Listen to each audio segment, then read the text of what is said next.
ওরা পারে এস্টাবলিশমেন্ট আপনি যদি তৈরি করতে না পারেন, নিশ্চয়ই জানেন যে মহান প্রতিপালক আল্লাহ তাআলার নিকট আপনাকে দিতেই হবে। এই কারণে ব্যান্ড আল্লাহকে ডাকেন এবং জীবনের সমস্ত গুণ আল্লাহ তাআলার কাছে মাপ চান। যে মহান প্রতিপালক আল্লাহ তাআলা কত নিয়ামত যে আমাদের প্রতিপালন করতেছেন, যার রাতে গাছে ফল হয়, জমিতে শস্য হয়, পানিতে মাছ হয়, কত নিয়ামত তিনি দুনিয়াতে সৃষ্টি করতেছেন। এমন কোন বৈজ্ঞানিক নাই যে গাছের একটা মুকুল তৈরি করে, এমন কোন বৈজ্ঞানিক পৃথিবীতে নাই যে সূত্রকে মাঠে বাচ্চা পোনা তৈরি করো।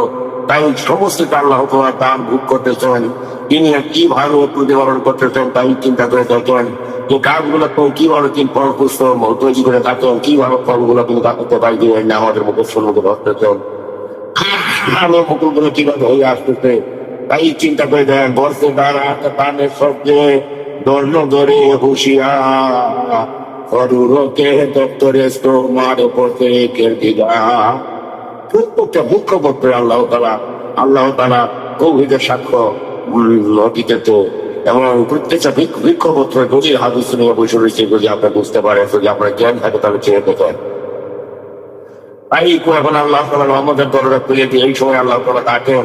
আপনাদের ঘরের কোনে মুরুদ গুলি কিভাবে উচ্চস্বরে চিল্লাতে থাকে, সাইরেনের মতো বাড়তে থাকে, আপনার কখন আপনারা বুঝেন যে এখন রাত্রি শেষ হয়ে আসছে। কিন্তু কত ঘড়ি নিয়ে থাকেন, অ্যালার্ম নিয়ে থাকেন, তাও তো বুঝেন না যে রহমতের সময় কখন। আর মুরুদ গুলা তো ঘড়ি লাগে না, অন্ধকার কুঠিরের ভিতরে তারা থাকে। রহমতের সময় হইলে শেষ রাত্রি হইলে কি চমৎকার হুশিয়ে তারা ডাকতে পারে, উস্কুরু ওয়াহিদিন, ও ডাকো তোমরা আল্লাহকে ডাকো।